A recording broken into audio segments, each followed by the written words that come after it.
Muito bem, meus irmãos, nós agora vamos entrar em um novo tema do nosso estudo de hoje.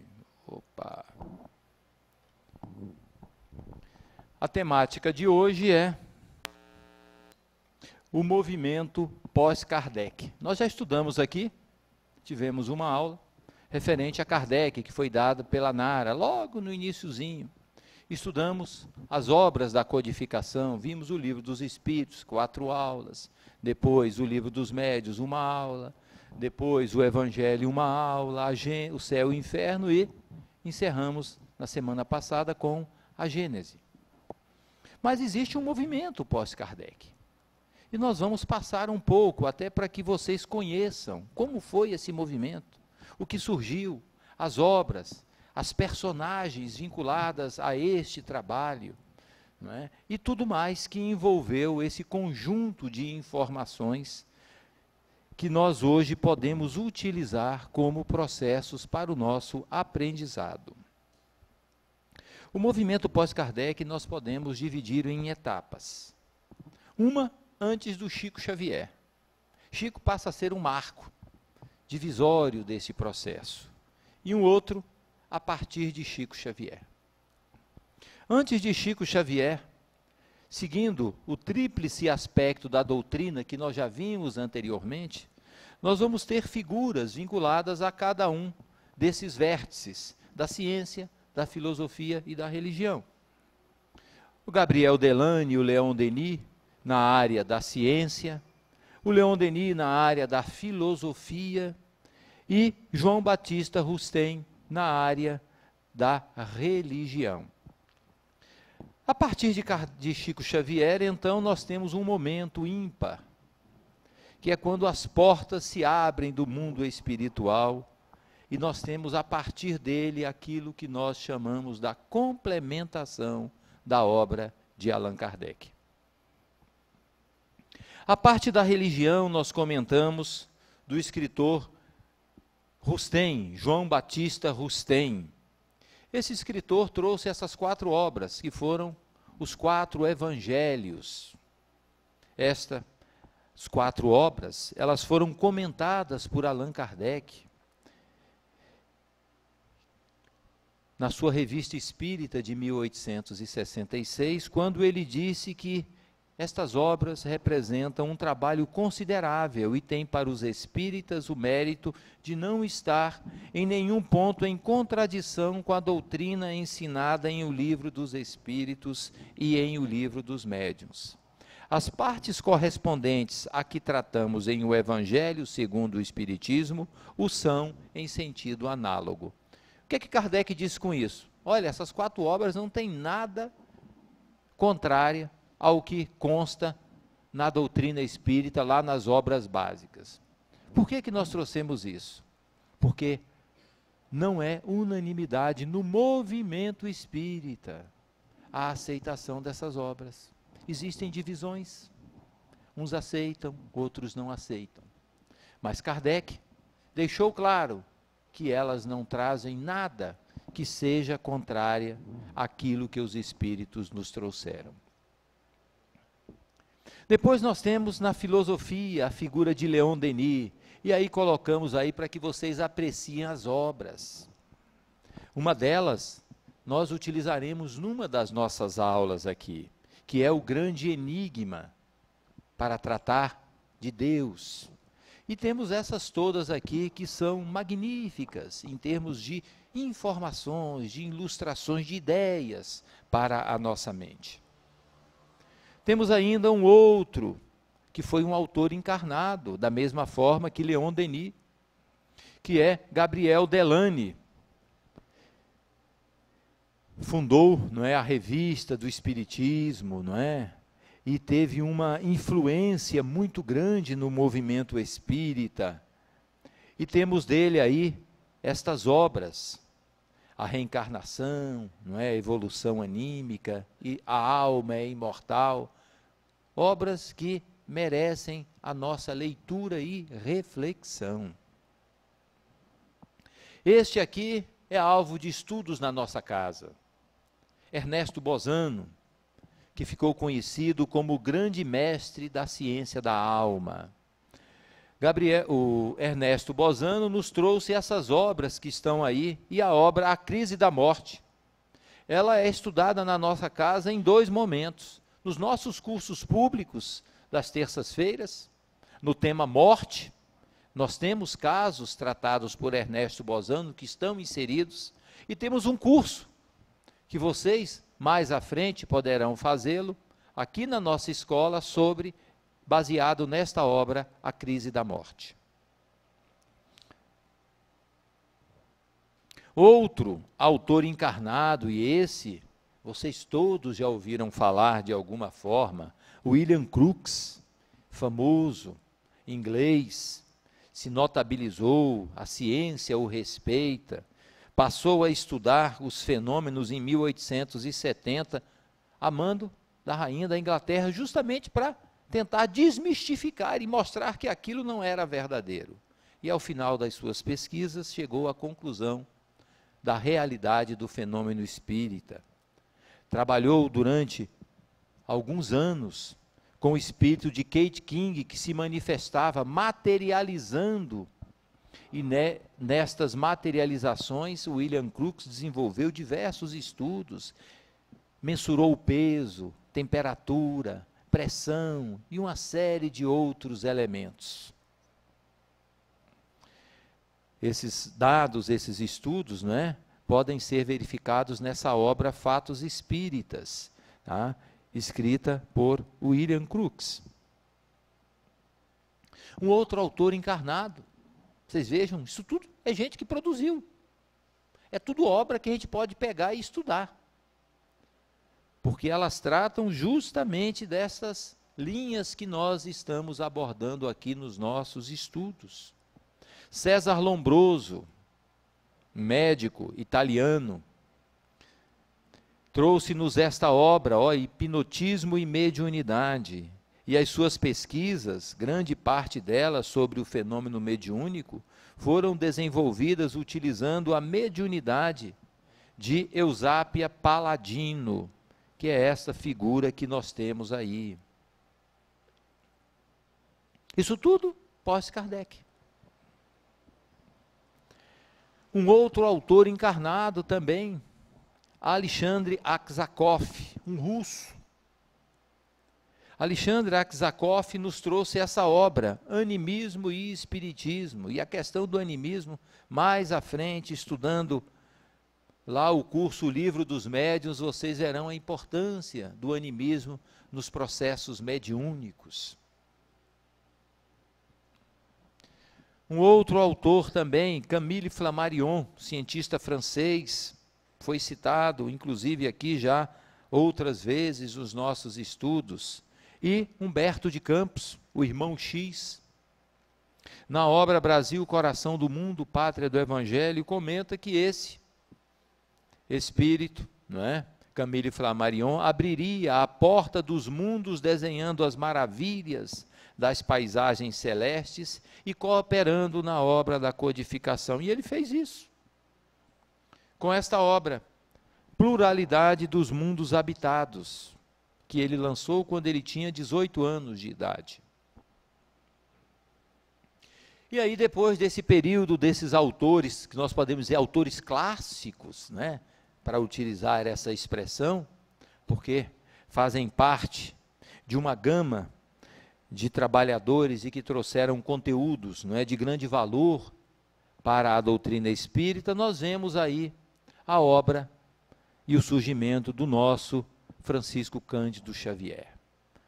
E podemos dizer que a partir dele nós temos a consolidação das obras de Kardec, a complementação das ideias. E nós procuraremos, nesta apresentação, mostrar esta correlação que existe. Uma pergunta que sempre surge: seria Chico a reencarnação de Allan Kardec? Isso é uma pergunta que sempre aparece. E com relação a isso, nós temos que dizer que esse é um tema que divide o movimento espírita. Por quê? Porque não existe, relativamente a esse tema, o que Kardec utilizou para dar a palavra final do ensinamento espírita, que é a universalidade, quer dizer, uma mesma ideia vindo por diversos médios, por diversos espíritos em diferentes lugares do mundo. Não existe relativamente a este fato, universalidade. Portanto, esse é um tema que divide o movimento espírita, não é? Que é o que nós acabamos de falar, a universalidade. A aceitação ou não da ideia dele ser ou não ser é de foro íntimo. Cada um, nas suas reflexões, poderá fazer uma opção de uma aceitação ou não da ideia, porque isso não alterará em nada a doutrina espírita e as nossas ideias. Mas só para que vocês possam conhecer, né, e refletir, na Obras Póstumas, numa resposta dada pelo Espírito Verdade, vocês se lembram, o Espírito Verdade é aquele Espírito que diz que daria a Kardec, no período da codificação, 1/4 de hora, uma vez por mês, vocês se lembram? Ele, não é, fez então uma resposta a Kardec a respeito de uma pergunta feita. Kardec, preocupado com o trabalho, perguntou o tempo de permanência dele e o Espírito Verdade, então respondeu: não permanecerá longo tempo entre nós, isso após o desencarne. Terás que volver à terra para concluir a tua missão, que não podes terminar nesta existência. E aí Kardec faz uma nota de rodapé que está lá na obra. Calculando aproximadamente a duração do trabalho que ainda tenho de fazer e levando em conta o tempo da minha ausência, e os anos da infância e da juventude até a idade em que um homem pode desempenhar no mundo um papel, a minha volta deverá forçosamente, não é, ser forçosamente no final do século ou no princípio do outro. Ele estava no 19, ele falou, ou não é, nesse período ou no início do século 20. As considerações cada um faz, como eu disse. Tá? Nós não estamos aqui para definir e levantar as nossas ideias e as nossas teorias relativamente a este ponto. Curiosidades científicas sobre Chico Xavier. Chico Xavier já foi muito estudado. Inclusive artigos científicos, não é? Já foram apresentados e publicados em revistas científicas, não é? A respeito das questões, não é, ligadas à mediunidade de Chico Xavier, como esse artigo, não é, que nós temos aí do Giancarlo, né, Luchetti, não é, lá da Universidade de Juiz de Fora. As obras de Chico Xavier, o volume de obras é muito grande, é um volume que até nos assusta, quando nós paramos para ver. Já tentei procurar mais, alguns dizem que os números já são superiores a esse, mas eu não consegui. Eu parei nesse número já há algum tempo e não consegui aumentar, apesar de sempre ouvir dizer que existem mais obras. Só que você procura as obras e não consegue identificá-las. Então eu prefiro permanecer nele. Estima-se uma vendagem de mais de 40 milhões de exemplares. E o volume das obras publicadas, dados de 2010 da FEB. Vejam bem, olha, os livros de Allan Kardec, nós temos aí, 10.400.600. Livros psicografados por Chico Xavier, 17.881. Só o Nosso Lar, 1.800.000 exemplares vendidos. Para nós termos uma ideia, não é, da penetração das obras psicografadas pelo Chico. E a produção mediúnica, 6 livros por ano. Vocês imaginem uma produção de 6 livros por ano, um livro a cada 2 meses. E isso sem contar as mensagens, porque Chico Xavier ficava no centro, quando terminava as reuniões, ele ia atender então as pessoas que aguardavam, psicografando até altas horas da madrugada. O trabalho do Chico, de que necessitam os espíritos no momento da comunicação. Isso, o Gilson comentou aqui na aula sobre a mediunidade, tratando do livro dos médiuns, dos arquivos pessoais do passado, do vocabulário do presente e das facilidades intelectuais e morais. E Lá Kardec comenta: quando encontramos em um médium o cérebro povoado de conhecimentos adquiridos na sua vida atual e o seu espírito rico de conhecimento latentes, obtidos em vidas anteriores, de natureza a nos facilitarem as comunicações, dele de preferência nos servimos. Então nós podemos avaliar como era a mente do Chico, para que houvesse a possibilidade de receber tudo o que ele recebeu nos diversos campos, na ciência, da sociologia, da filosofia e assim por diante. A fase de trabalho de Chico pode ser dividida em 3 períodos. O primeiro, do chamado, foi quando surgiram aquelas obras poéticas. O segundo, do esclarecimento, quando vem a complementação da obra com Emmanuel e André Luiz. E a terceira fase, da consolação, aqueles livros de mensagens consoladoras daqueles que foram e mandavam para os seus entes queridos essas ideias da continuidade da vida. A primeira obra psicografada, todos vocês já ouviram falar, não é? Que é Parnaso de Além Túmulo. Diversos poetas colocando ali e grafando ali, não é? As suas letras, que foram todas elas confirmadas pela ideia que traziam. Depois nós temos a segunda obra, que é Cartas de uma Morta, que Chico comenta, que são as páginas escritas pela sua mãe, Maria João de Deus. Depois surge Humberto de Campos, com a sua primeira obra, né, que é a obra chamada Crônicas de Além Túmulo. E aí nós vemos o desenvolvimento desta caminhada de Chico Xavier no campo da mediunidade. A segunda fase é a fase do esclarecimento, que nós comentamos. Surge Emmanuel, o quinto evangelista, trazendo a sua obra, 132 obras, 32% da produção do Chico tem a assinatura do Espírito Emmanuel, não é? E aqui começa a consolidação da obra de Kardec. E vamos então fazer alguns paralelos. O Gilson comentou: o foco do Evangelho é o ensino moral.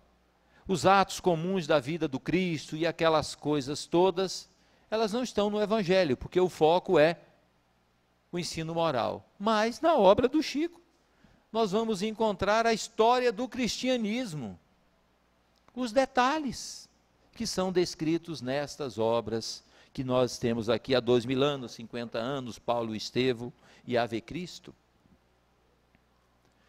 E mais, estas páginas evangélicas, aonde o Espírito Emmanuel comenta, desenvolve, a partir de trechos dos evangelistas, ideias de grande valor para a nossa alma. Este livro também, não é? O Pão Nosso, não é? Ele ganhou um prêmio o ano passado, a categoria de medalha de bronze. Vejam, um prêmio lá nos Estados Unidos.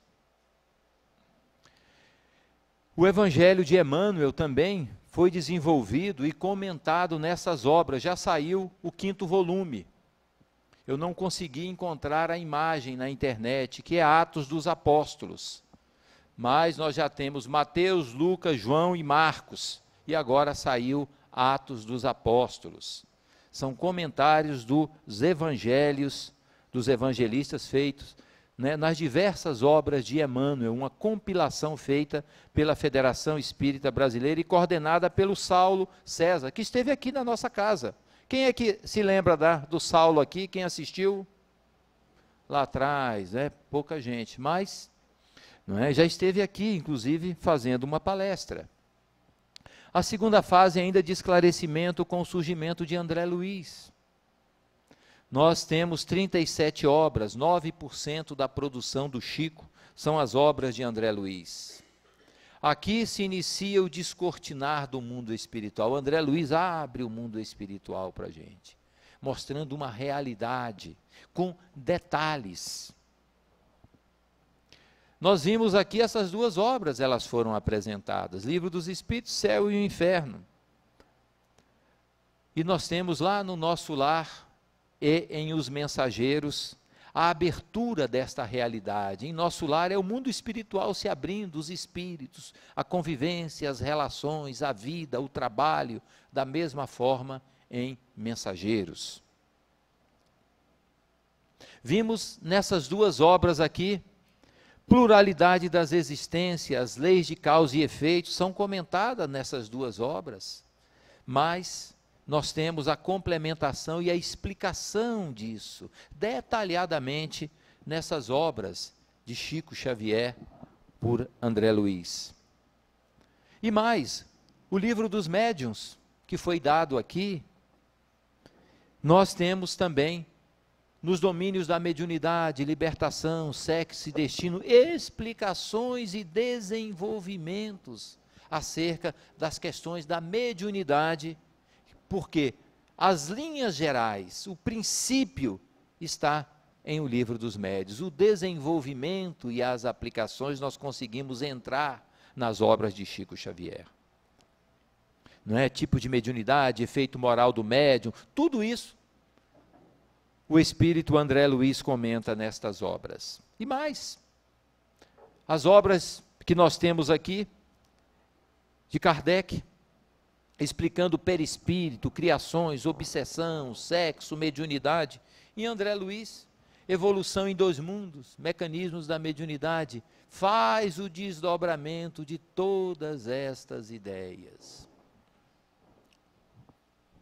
A terceira fase, a fase da consolação, surge, não é, com o pinga-fogo que vocês já ouviram, e essa fase, não é, iniciada em 74, não é,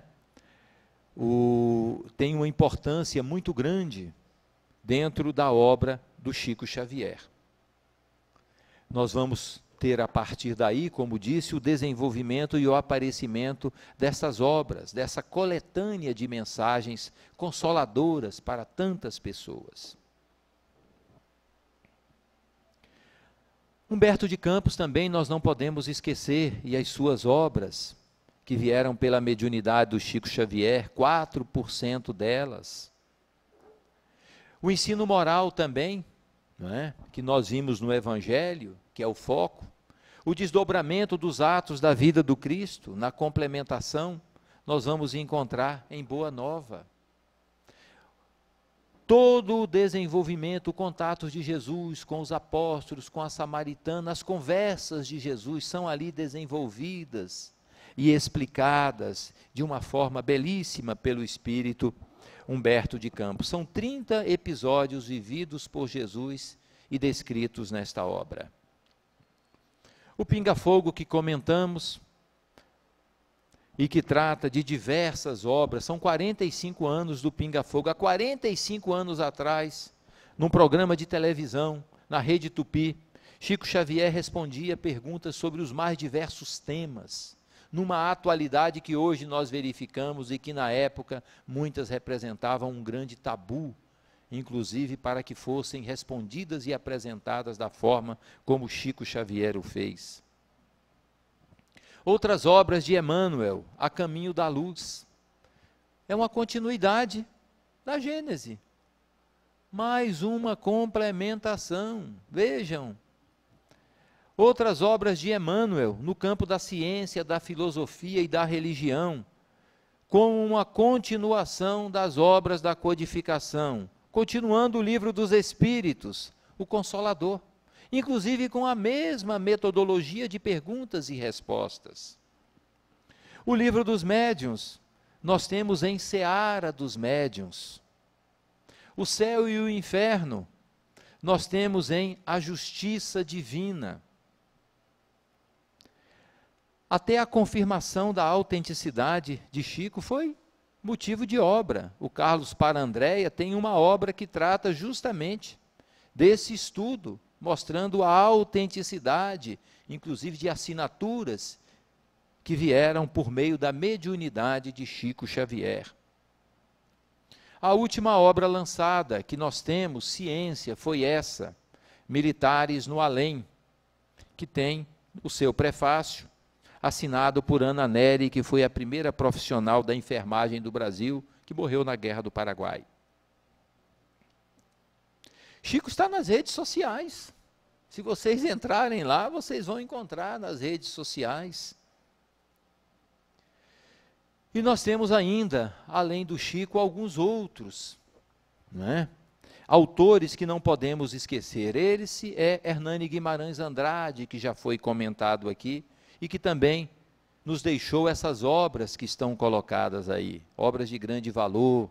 Ele foi o fundador do Instituto Brasileiro de Pesquisas Psicobiofísicas, lá no estado de São Paulo. Jorge Andréa, que completa esse ano 100 anos e que também já foi comentado aqui nos nossos estudos diversas vezes. O Jorge Andréa, com essas suas obras, né, nós já citamos aqui, Forças Sexuais da Alma, Visão Espírita das Distonias Mentais. E temos mais. Hernani Santana, que faz parte da história dessa casa, médium, que está nas raízes do Cefac, e que tem todas essas obras aí, muito especialmente Universo e Vida, que vocês já ouviram falar e ouvirão na nossa próxima aula. Muito especialmente um capítulo desta obra será tratada. No nosso site vocês poderão, lá no nosso banner histórico, encontrar diversos vídeos do Hernani Santana, para conhecer um pouquinho daquilo que ele falou, das suas ideias, da doutrina espírita. Visitem, assistam. Manuel Filomeno de Miranda, este também trouxe grandes obras pela mediunidade do Divaldo Franco. E estas obras que estão aqui fazem parte da base do nosso último curso que vocês farão, que se chama Desequilíbrios Mediúnicos, Causas e Consequências. O Divaldo, que é aquele que todos vocês conhecem e que tem um trabalho grandioso, imenso em todo o mundo de divulgação da doutrina espírita, não só pela obra publicada, mas pela palavra também. E a nossa querida Ivone do Amaral Pereira, essa médium que também nos trouxe diversas obras pela sua mediunidade. Destacamos aqui essas 4 obras, mas existem outras. Dramas da Obsessão, uma obra que já foi foco e base de estudo aqui das nossas salinhas. Memória de um Suicidas, que também já foi comentada aqui nos nossos estudos. E é isso, meus irmãos, o que nós tínhamos que trazer para vocês hoje, em termos do movimento pós-Kardec, mostrando o que existe de obras para nós estudarmos, aprofundarmos um pouco mais o nosso conhecimento e chamar a atenção para a relação que existe da obra de Chico como uma complementação das obras de Kardec. Então, vamos aqui com a primeira pergunta, do Silvio. Silvio, gostaria de saber por que a autora Zíbia Gasparetto não foi mencionada como parte dos autores do movimento espírita após Chico Xavier. Quer comentar, Silvio?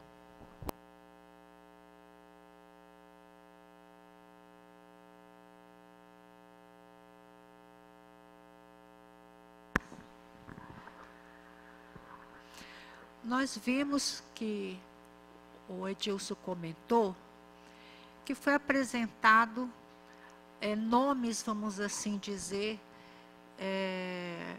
que se destacam, né? Porque são muitos os autores mediúnicos, né?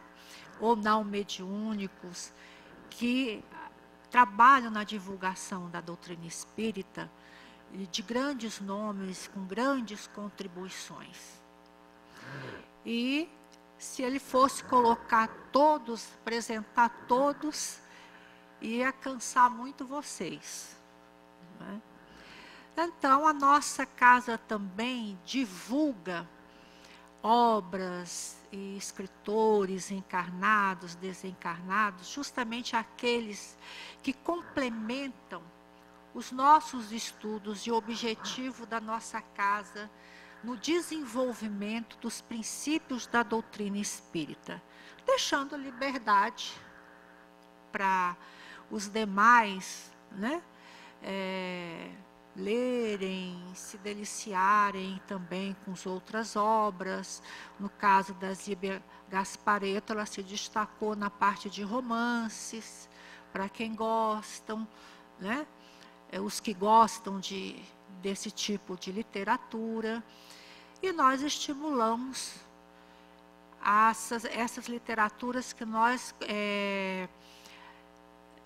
pela experiência, pela vivência, são básicas, são fundamentais para o desenvolvimento, a complementação dos princípios das obras básicas da doutrina espírita.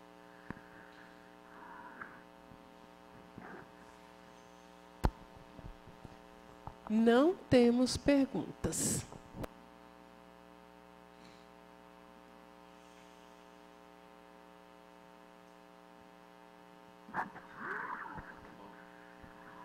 Se não temos,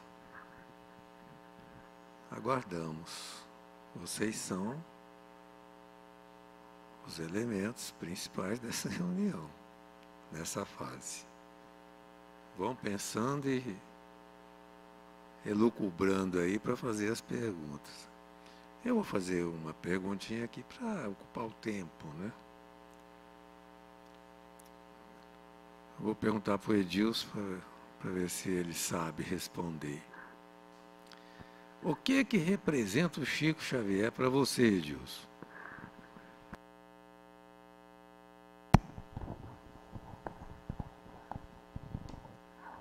Olha, Chico Xavier, para mim, é difícil até encontrar uma palavra, sabe, Gilson, que possa expressar o que ele representa para mim. Pelo que ele fez no campo da mediunidade, pelo que ele fez no campo da assistência social, pelos exemplos que ele nos deu de trabalho, de dedicação, de entrega constante à causa da doutrina espírita e do Evangelho de Jesus. Para mim, Chico é um modelo, um grande modelo, que todas as vezes que eu me recordo, eu particularmente imagino o quão pequeno eu ainda sou em relação, não é, à grandiosa obra que ele construiu e que ele nos legou, não é, durante toda a sua vida de trabalho. Então, para mim, ele é um grande modelo, um modelo que permitiu que a nossa mente, hoje, se abrisse para uma realidade espiritual diferente, porque o que nós temos hoje, Kardec nos deu as bases da doutrina, mas foi Chico Xavier que abriu a nossa mente para uma realidade espiritual, mostrando-nos uma verdade que nós tínhamos até uma certa dificuldade de penetrar, e o Chico fez isso com o seu trabalho mediúnico, nos legando estas informações e dando-nos base para uma sustentação maior da nossa mente, do nosso coração no campo do trabalho. Então, para mim, ele é um grande modelo, Gilson. Assim que eu vejo. Não, para você é outra, não vai pegar o Chico, não. Mas você gostou do Chico? Não, não é assim, não. Não é essa, não. Olha, nem tudo que se lê nas obras espíritas nos dão profundas certezas, porque quanto mais a gente amadurece, mais compreende melhor a mediunidade. Então eu pergunto para você, Rosimere, com quais certezas você lê as obras psicografadas por Chico Xavier?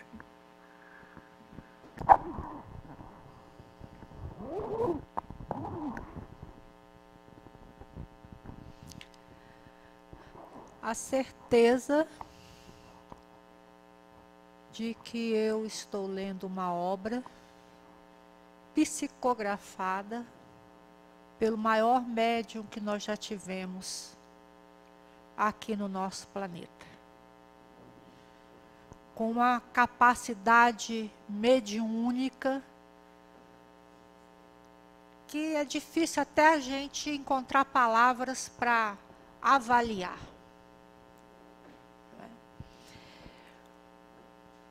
Um espírito grandioso, que o tempo todo ele fez questão de se tornar pequeno, né? Dando exemplo para nós de uma humildade invejável, né? Quando eu leio as obras de Chico Xavier e releio, porque a gente já leu todas e volta e meia está relendo todas novamente, né? Eu fico muito emocionada, pensando, por exemplo, que arquivos maravilhosos, que conteúdos que esse espírito possui para interpretar e trazer com uma fidelidade o pensamento dos espíritos dentro dessas obras todas que nós temos tido a oportunidade de estudar e de nos melhorar, né, através delas. Olha, é emocionante. É emocionante o exemplo que ele deixou para nós como pessoa. O exemplo máximo para mim como médium. O exemplo de humildade, exemplo de renúncia, exemplo de amor, de dedicação, de honestidade, de doação, em todos os aspectos. A gente analisa a vida de Chico Xavier, é uma passagem sem mácula. Um exemplo para todos nós, para todos nós.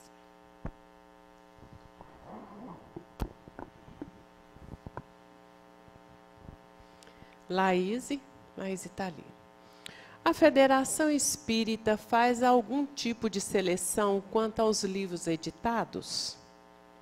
Há um tipo de análise de conteúdo e relevância dos livros? Quer comentar, Laís? Olha, o critério de análise das obras mediúnicas realizado pela FEB é impecável. Tem especialistas para tudo. O ensino moral, o aspecto filosófico, científico, etc. Estudiosos, doutores nessas questões, antes da FEB publicar uma obra espírita. Então, para nós é uma grande segurança, não desmerecendo os trabalhos de outras editoras, né? Mas quando a gente vê ali FEB, a gente pode ler com tranquilidade, porque é rigoroso.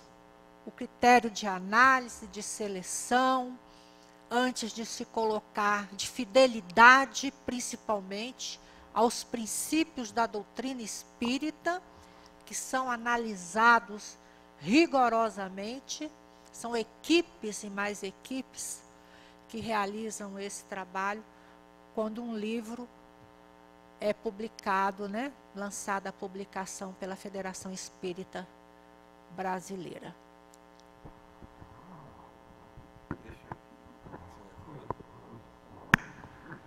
Interessante nesse aspecto o livro Universo e Vida, do Hernani Santana. Hernani Santana já foi para o mundo espiritual. Ele inaugurou esse salão aqui, tirando a placa com o nome Salão Irmão Áureo. E fez um discurso aqui na inauguração do salão. E esse livro do Universo e Vida,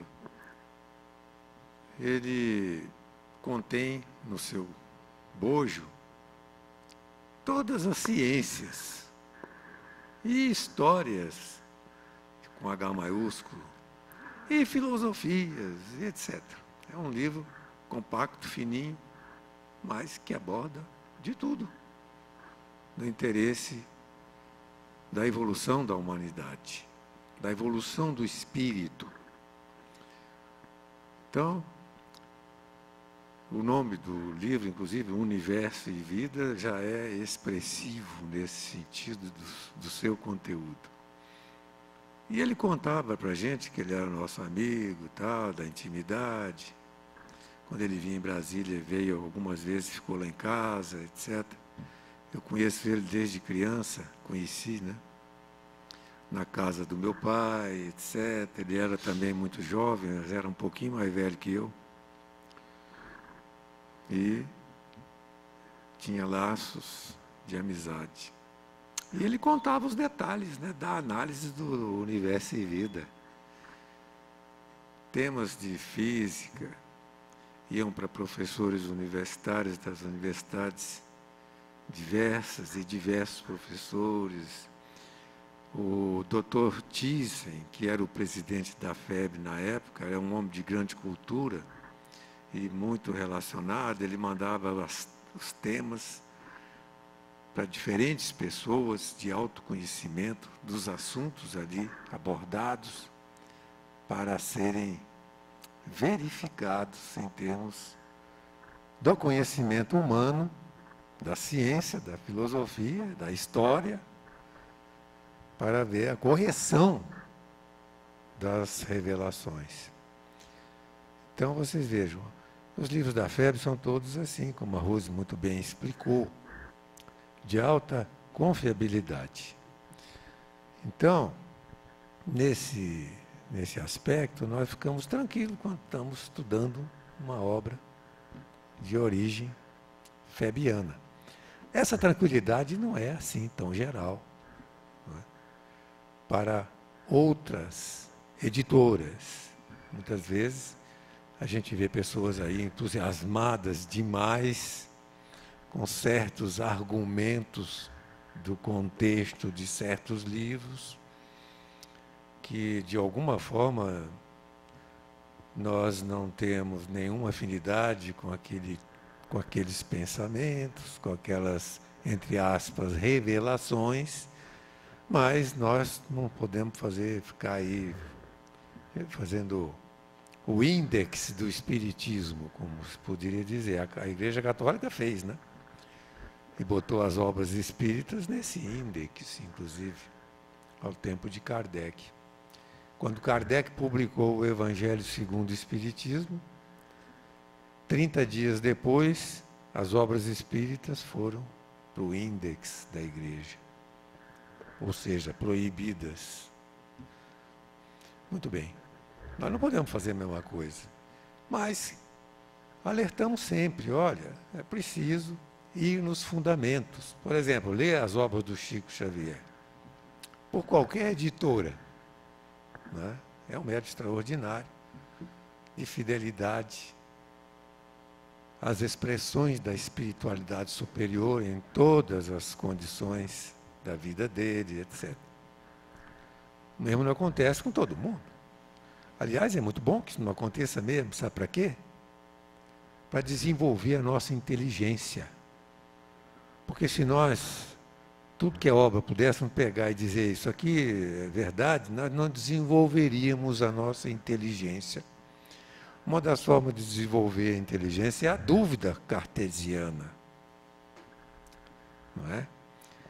Que alimenta a nossa atenção, a nossa acuidade e nos faz relacionar com mais experientes, com mais sábios, com mais isso ou mais aquilo, para caminharmos com segurança, porque a vida é assim mesmo. Aliás, nas obras de Kardec está escrito lá com muita clareza que a nossa conquista do conhecimento depende exatamente do nosso sacrifício, da nossa atenção, da nossa perspicácia.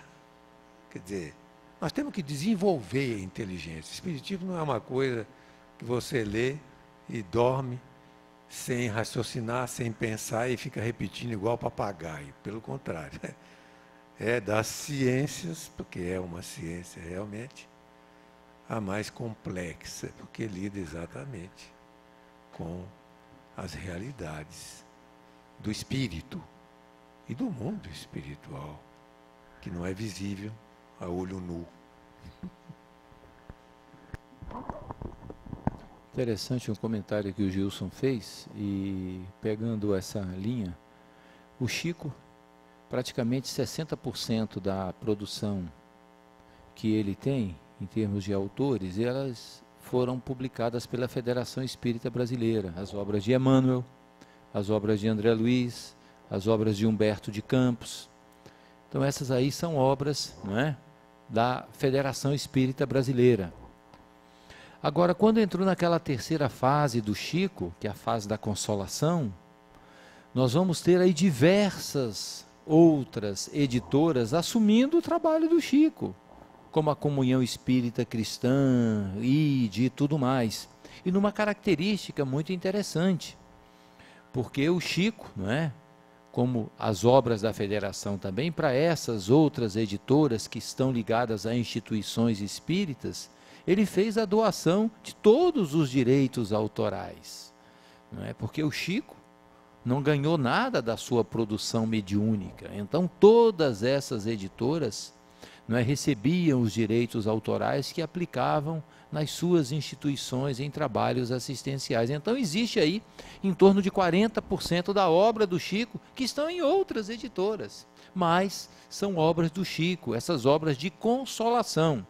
Porque as obras do Emmanuel, de André Luiz, Humberto de Campos, essas aí, foram todas elas editadas lá pela Federação Espírita Brasileira.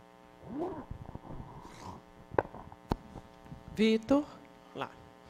O livro O Inferno de Dante é, de certa forma, uma obra mediúnica?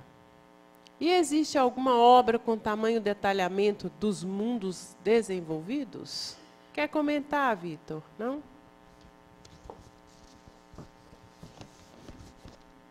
Olha, todos os autores, em todos os tempos, se relacionaram pelo pensamento, buscando inspiração. O que é isso? Busca do pensamento alimentado. E os espíritos, em todos os tempos, influenciaram as mentes humanas.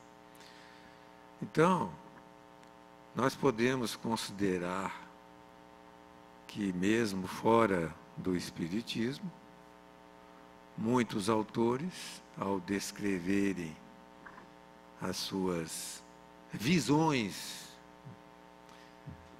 as suas percepções da realidade que vão além das coisas materiais, estiveram em contato com espíritos, pensamentos de espíritos em todos os tempos, independente de religião, etc. É isso, por isso mesmo, inclusive, é que o Espiritismo é uma ciência, que não, e não uma religião propriamente dita naquele sentido que o mundo dá a essa palavra de religião, que começa aqui e termina ali. Os fatos espíritas são fatos da natureza. O que está acontecendo? Aconteceram em todos os tempos. Se são fatos da natureza, eles aconteceram em todos os tempos, em todos os povos, com pessoas as mais diversas, as mais variadas. Os fenômenos espíritas propriamente ditos, que também aconteceram em todos os tempos, são especificamente cultuados, no sentido de respeitados, utilizados para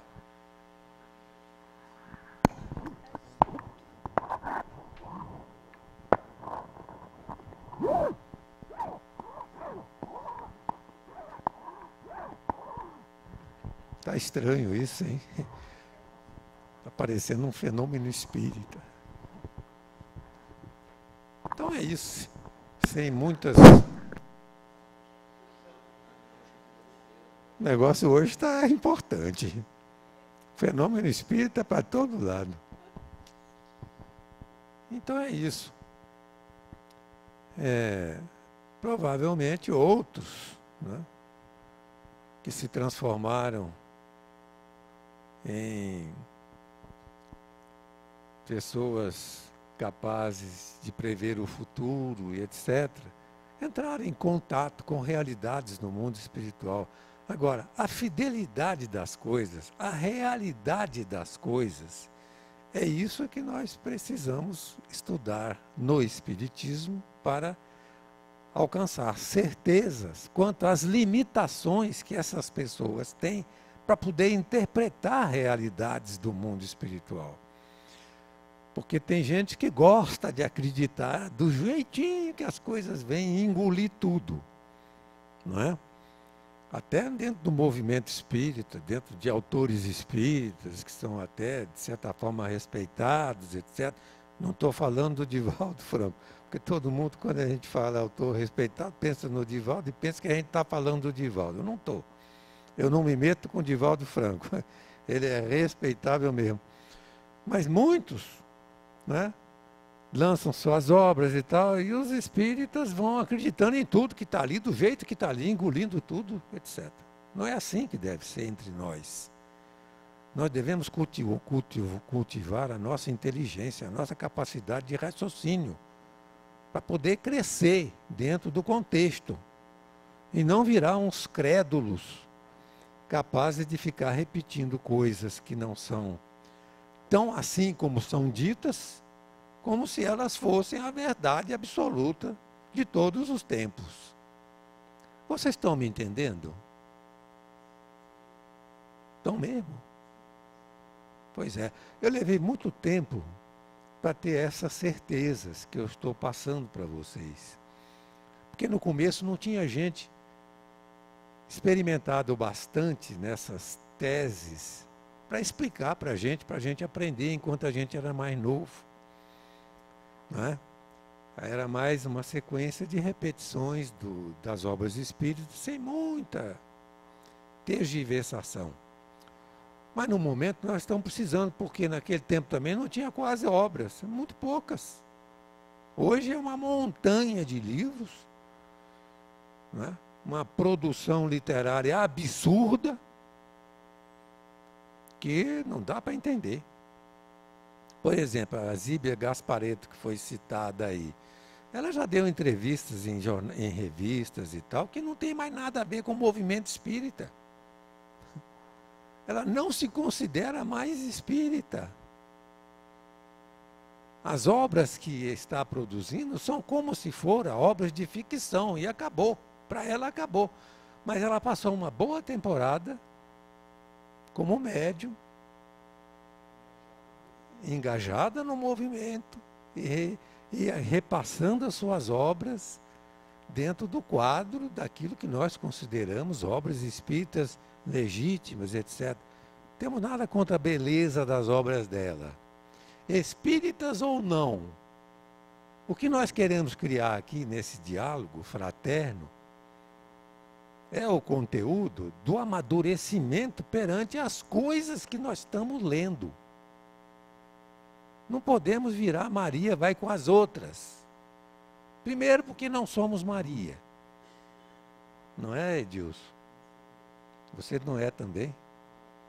Depois que não é útil, não é bom, não amadurece o nosso espírito, ficarmos, né, como a gente vê, etc., muito frequentemente, pessoas repetindo absurdos, como se espiritismo fosse.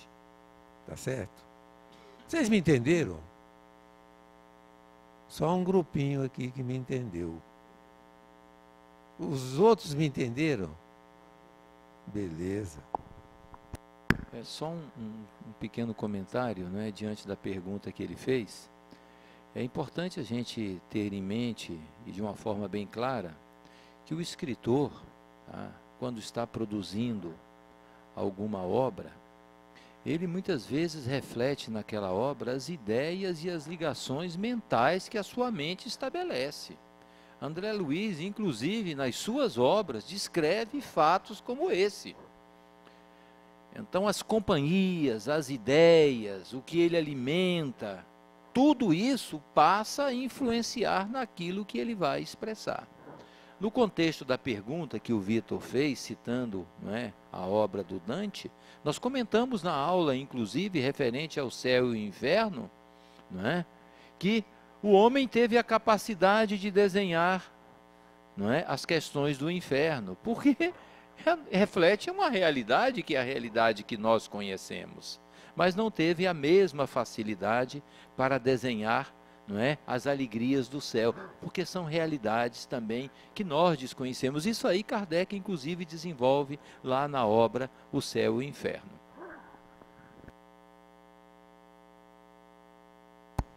Daí a importância de nós estudarmos os princípios da doutrina espírita, contidos nas obras básicas, a complementação e o desenvolvimento desses princípios nas obras complementares, não é?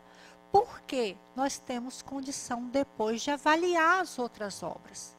Se tem alguma ideia apresentada por aquele autor, seja encarnado ou desencarnado, seja uma obra mediúnica ou não, né, que está em acordo ou desacordo com os princípios da doutrina espírita, para a gente aceitar ou não. Como é que nós vamos fazer uma análise se nós não conhecemos os princípios fundamentais da doutrina espírita? Para a gente identificar se eles estão de acordo ou não com esses princípios, em determinadas obras. Aí a importância daqui do IED, de nós estarmos estimulando, né, ao estudo das obras básicas, que vocês irão continuar estudando aí nos cursos, Livro dos Espíritos, estudo metódico que tem na nossa casa, o estudo do Livro dos Médiuns, Evangelho o tempo todo, e a série de André Luiz que vocês irão fazer, porque nos darão essa base de análise, né, de segurança com relação aos princípios da doutrina espírita.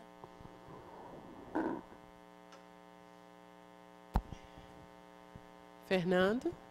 Lá. As obras literárias espíritas se deram por intermédio da mediunidade da psicografia. Gostaria de saber quais são os trabalhos desenvolvidos pelo Cefac na área da psicografia e como se dá aqui o desenvolvimento de tal mediunidade. Quer comentar, Fernando?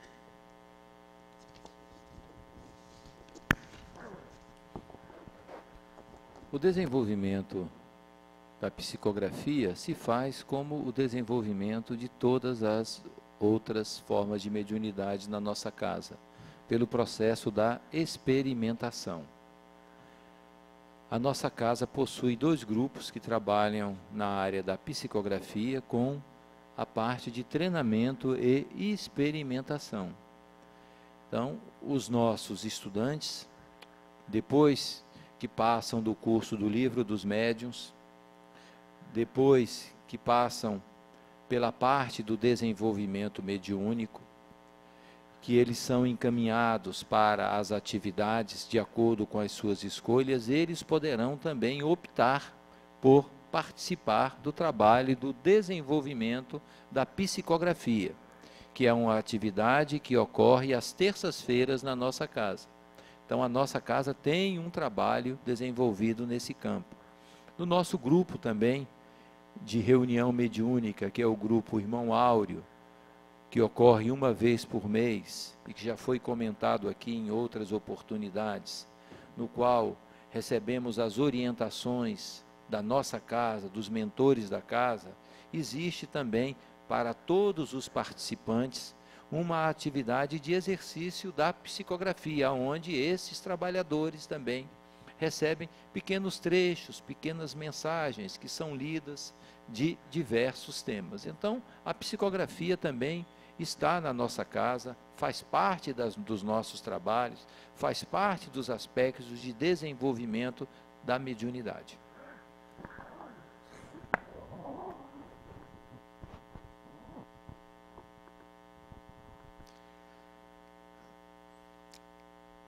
Na psicografia na casa e na psicofonia também,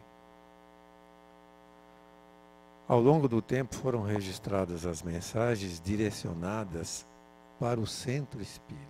Nossa missão não foi de escrever para fora, mas sim de orientar o centro espírita, a casa e qualquer outro centro espírita, porque muitos centros espíritas se beneficiaram com as orientações que foram recebidas no CEFAC. E vocês têm aí à disposição o livro Legados de Amor, com extratos das mensagens recebidas ao longo de mais de 50 anos aqui na nossa casa. E esse legado é todo ele qualificado para a utilização na casa espírita. Um trabalho extraordinário. Inclusive para quem aqui, e alguns serão médiuns da casa no futuro, alguns sempre ficam, alguns sempre conseguem, embora todos mereçam, alguns conseguem pela perseverança que têm. É preciso, se preciso for enxergar por que isso aqui é assim ou não, você tem no Legado de Amor. Por que nós fazemos as coisas do jeito que fazemos? Por que a casa CEFAC é do jeito que é? E não é de outro jeito, como às vezes alguém gostaria que fosse. Então, isso é muito importante, porque traz a unidade. Ao longo do tempo, uma casa como essa, que não é tão grande assim, mas é significativamente com muitas pessoas, é preciso haver unidade nos procedimentos. Isso é importantíssimo para a produtividade dentro do aspecto do estudo e da prática da mediunidade. E nesse livrinho Legado de Amor você tem os fundamentos, orientadores, direcionadores do pensamento que produziu o CEFAC ao longo desse tempo e é o que é hoje. Também foi feito um trabalho pelo João Ramos, no histórico do CEFAC, que ali você encontra mensagens extraordinárias da origem da casa e a história da nossa casa. São esses os dois livros. O Estudando André Luiz também é um livro base para vários cursos que vão ser feitos aí para frente, que são textos extraídos das obras de André Luiz, objetivando especificamente certos aspectos para o desenvolvimento da capacidade de pensar em mediunidade e de praticá-la também, que nós vamos ter nos cursos da frente. Fora isso, nós estudamos as obras espíritas. Essa aqui é uma escola. O CEFAC, essencialmente, se comporta como uma escola de estudos espíritas e de práticas morais, evangélicas e de exercícios da fraternidade e da caridade.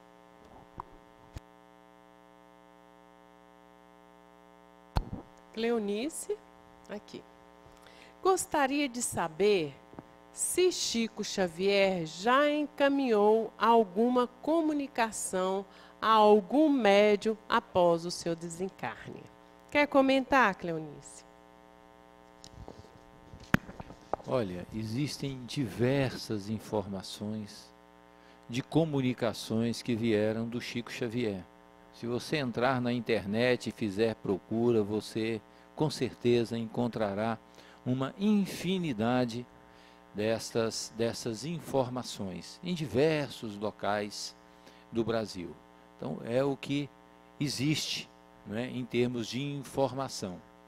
Lá na federação, nós nunca tivemos nenhuma informação de que lá, nas reuniões que existem, não é, houvesse ocorrido uma manifestação de uma mensagem do Chico Xavier. Agora, em diversos outros ambientes, essas mensagens elas são comentadas e divulgadas. Aqui no Cefac não. Nós não tivemos. Viu? Gostaríamos, mas não tivemos essa honra. Às vezes os espíritos comunicam.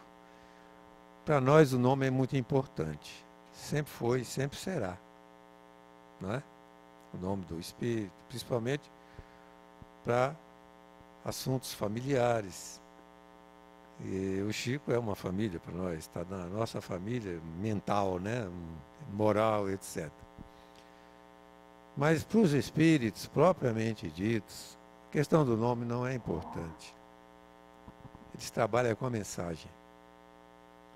Então, o que é que o Chico iria se preocupar de dizer que está dando ele uma mensagem para dizer coisas, geralmente já muito conhecidas e sabidas, especialmente detalhadas minuciosamente em suas obras, a não ser mensagens para corações que se unem a ele por sentimentos familiares, de dedicação especial, etc. Mensagens para o público, provavelmente, acho que eles não devem ter interesse nisso, porque ele deve pensar assim, a gente que conhece, né, a ideia dele, né? Ora, importante é o Cristo. Importante é a mensagem do Cristo, que precisa ser estudada por todo mundo.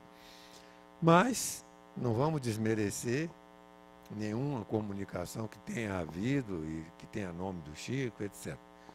Se tiver, vamos olhar o conteúdo, verificar com a inteligência, a razão, a lógica, a veracidade, a possibilidade da veracidade e admitir e aceitar conforme nossas apreciações e tendências pessoais. Fábio Bruno. Aqui. Fábio fez 2 perguntas. Em relação à autoria sobre a percepção espírita versus ciência da educação, é necessário haver um chamado mediúnico ou basta haver um interesse sobre a temática? Quer comentar, Fábio? Ele quer saber se quando houver uma mensagem de percepção espírita mediúnica, é necessário que tenha um chamado mediúnico ou basta que a pessoa que faz a escrita tenha algum conhecimento sobre a temática? É isso, Fábio? Não é isso, não? Não? Então eu estou falando errado. Eu entendi errado, então. Espera aí um pouquinho, Fábio. Você tem que falar pelo microfone, tá? É mais em termos da pesquisa científica. Por exemplo, há 3 anos atrás, quando eu terminei o curso de pedagogia, eu entrei em uma atividade. Na verdade, era um programa que nós fizemos no hospital onde eu trabalhava. Era mais o interesse do meu TCC, que falava sobre a recreação hospitalar e as dificuldades que a área médica, o pessoal da enfermagem tinha para as crianças terem a adesão à medicação, não ficarem nervosas. Mas eu comecei a observar, na época, que os pais eles tinham uma influência quando carregados de medo ou de estresse vindo de casa ou do trabalho, que também acabava influenciando esses problemas durante a estadia, a internação da criança. E eu comecei a observar que havia muitos fatores psicológicos e espirituais que acendiam ainda mais alguns problemas somente dos termos de comunicação médico e família, enfim. Os problemas eram mais espirituais. Aí, qual foi a pergunta que eu fiz? Se haveria uma necessidade muito grande do pesquisador ser médio, ter passado pelos cursos na casa espírita, ou somente o interesse da pesquisa e realmente tentar fazer a coligação da ciência espírita e da educação e daí colocar, de repente, uma nova temática que pudesse explicar essas relações interpessoais que dificultam, enfim, o processo. Olha, meu amigo, nessa área da educação, você tem um gênio da educação que trabalhou com profundo conhecimento do Espiritismo e publicou dezenas de obras, dentre as quais é professor Ney Lobo, dentre as quais a série do Ney Lobo é Educação Espírita, né? Educação Espírita. 5 volumes extraordinários, não é? Além de outras obras sobre educação, em que a educação é o princípio fundamental de toda a argumentação dele. E ele era, sim, profundo conhecedor de psicologia, psiquiatria, todas as ciências relativas ao conhecimento. E você terá lá, com certeza, respostas aos seus questionamentos. Nós, inclusive, tem um dos livros dele, que é Inteligência, Inteligência e Espiritualidade, que abriu para a nossa compreensão desses estudos da psicologia na área do desenvolvimento da inteligência, os diferentes aspectos da inteligência, que começou no final do século passado, né, com aqueles americanos e tal. E ele coloca tudo isso em função dos argumentos do Espiritismo.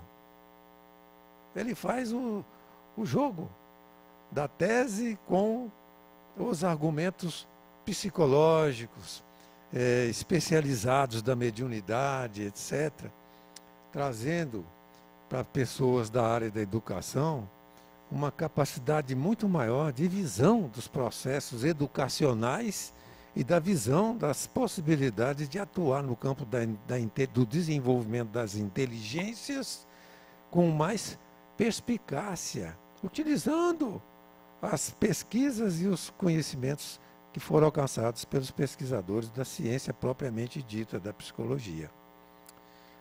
É uma área, vamos dizer assim, muito especializada. Nós não somos da área, somos apenas estudantes das coisas. Mas eu gostaria de te enviar para lá, em vez de tentar qualquer resposta para isso que você andou perguntando aí. Vamos ver se eu acerto, hein, Fábio, agora. A segunda pergunta de... Hã? Você vai se deleitar com a obra de Ney Lobo. Espetáculo. Como o Gilson muito bem colocou. Você vai encontrar tudo o que você precisa e muito mais. Então vamos lá. A segunda pergunta do Fábio é: somos todos médiuns e possíveis teóricos no campo científico espírita? Quer comentar, Fábio?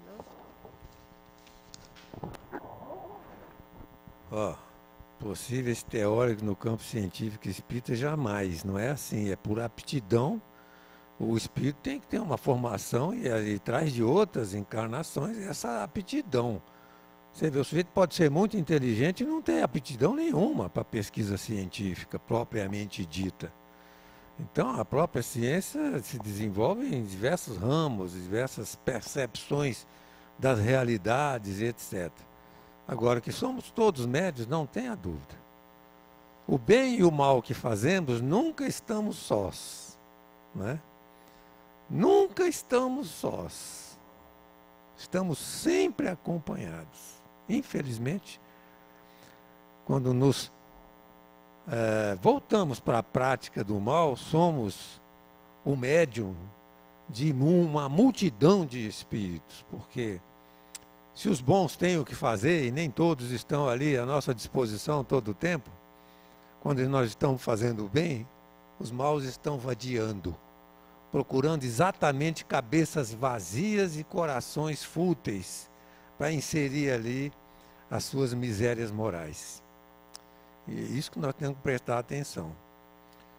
Um simples beijo, um simples ato de solidariedade, de amor, é coparticipado em termos de verdade no sentimento que nós estamos expressando às vezes por espíritos que nos querem, vamos dizer assim, adotar naquele momento como criaturas afins aos sentimentos deles.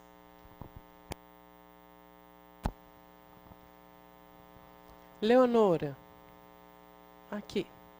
Podemos dizer que, com a participação dos trabalhos de Chico Xavier, foi concluída uma etapa sobre o Espiritismo? Ficamos órfãos ou teremos a continuidade com outros colaboradores? Quer comentar, Leonora? Não tenha dúvida. Assim como com Kardec foi finalizado um momento, uma etapa, com o Chico Xavier foi finalizado outro. E vejam bem, mesmo aqui no Cefac, e o Cefac não é só o Cefac não, se você entrar na internet você vai ver que muitas organizações espíritas estão estudando as obras de Francisco Cândido Xavier de modo sistematizado, obra por obra. Nós aqui no Cefac ainda não conseguimos, apesar de tantos anos de esforço e intenção de estudá-las todas, não conseguimos ainda colocar todas no nosso currículo. Um dia vamos conseguir, não é? Agora, que estejamos também abandonados porque eles se foram, não, isso não. Vocês estão chegando. E dentre vocês, certamente existem espíritos que vão realizar obras importantes. Eu diria, nós, virando para mim, estamos saindo, porque não temos a grande... Mas vocês estão chegando. E as criancinhas nos seus lares, seus filhos, deem o leite do Espiritismo para eles, não deixa crescer como capim, como muita gente está adotando. Deixa a criança crescer como capim. Depois ele vai decidir mais tarde o que vai fazer, o que vai ser na vida. Está errado, gente. Deus fez o processo educacional através de renascer como criança, procurando o amparo paterno, materno, acreditando na mãe, acreditando no pai, procurando sentir a segurança que lhe falta para exatamente poder desenvolver as suas forças pessoais dentro de um clima de segurança pessoal futura. E desenvolver a sua capacidade em cima disso depois. Agora você larga para lá. Deixa crescer como capim. Ele não tem uma base, um fundamento para errar ou acertar depois. Vai errar porque o mundo aí está convidando para o erro. É o que mais tem. Besterol não falta nesse mundo. Basta ligar o rádio, a televisão, ligar o celular, não falta. Se nós que temos alguma coisa já conquistada nessa área da fé, do conhecimento, da revelação das realidades espirituais, não tivermos essa certeza de estar oferecendo para a criança, para o espírito que está numa fase de adesão, de aceitação, de construção, melhor, de reconstrução, gente, porque o espírito da criança é mais velho que o nosso, muitas vezes. Ele já teve milhares de encarnações. Nós estamos falando com um velho, e às vezes com um velhaco, que está renascendo na forma de criança, para ser reeducado para o bem, para o amor, etc. Mas podemos estar falando também com uma estrela de luz que vem para realizar trabalhos de grande repercussão em muitos corações, porque é um espírito benfeitor da humanidade. Então, entre uma coisa e outra, nós temos que ver qual é o nosso filho, o que ele é. se ele é velhaco ou se ele é uma estrela de luz, e tratá-lo conforme a necessidade dele. Aprender com ele ou ensinar para ele, conforme ele vai mostrando a sua capacidade. Mas temos que dar alguma coisa. Senão eu não precisava ter filho. É ou não é? Deus fazia as coisas do sujeito aparecer. Pronto, aparece aí. Não, mas ele fez nascendo do ventre materno. Se eu fosse poeta, eu faria uma poesia agora. Mas como eu não sou, eu vou entregar. Fazer uma poesia, então, de André Luiz, aquele pensamento dele. O lar, primeira escola. Os pais, os melhores professores.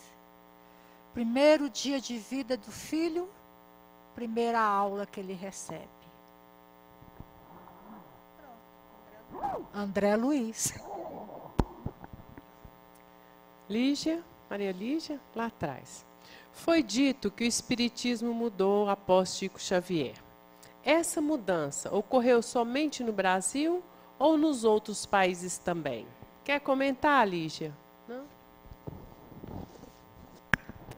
Na verdade, movimento espírita, propriamente dito, nós temos no Brasil. A árvore espírita que nasceu na França, ela foi transplantada para o Brasil. A obra do Chico, ela pegou raízes fortes aqui no Brasil. O trabalho dele. Apesar de a própria federação manter um trabalho de divulgação constante dessas obras espíritas fora do Brasil. Eu me recordo que há alguns anos atrás, alguns anos mesmo, nós tínhamos uma proximidade muito grande com a professora Cecília Rocha, vice-presidente da federação. E eu normalmente ia lá para fazer os convites para que ela viesse até aqui nos nossos finais de semestre. Já desencarnou, já está lá no mundo espiritual. E a professora Cecília, certa feita, me informou dos volumes que eles encaminhavam das obras de Chico para os diversos locais do mundo, para a divulgação. Mas foi aqui, e é aqui que o movimento espírita pegou essa raiz forte e absorveu o trabalho da mediunidade de Chico Xavier. E daqui também estão saindo divulgadores da doutrina espíritas e criando núcleos de estudos espíritas aí para esse mundo afora. Se a gente for observar a França, em cada país, a gente pode ver que tem brasileiro lá, dirigindo um grupo espírita e trabalhando na divulgação da doutrina espírita. Para tudo quanto é canto. Agradecemos as perguntas, mas chegamos ao final da nossa reunião. Vamos fazer a nossa prece de agradecimento e encerramento. Deixa eu abrir aqui que a luz fechou.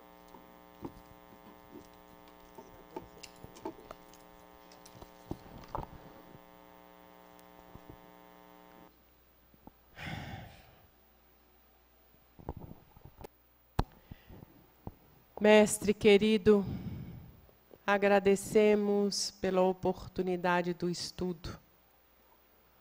Agradecemos os esclarecimentos que vieram colaborar para o fortalecimento do nosso espírito.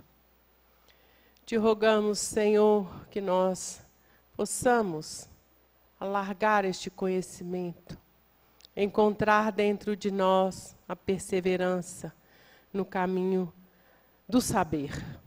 Permita ainda que essas forças superiores nos acompanhem até o nosso lar e que lá chegando possamos envolvê-los, aqueles que conosco convivem com essas forças do bem e do amor. Que a tua paz permaneça em nós, hoje e sempre. Que assim seja. Boa noite, até sábado, se Deus quiser.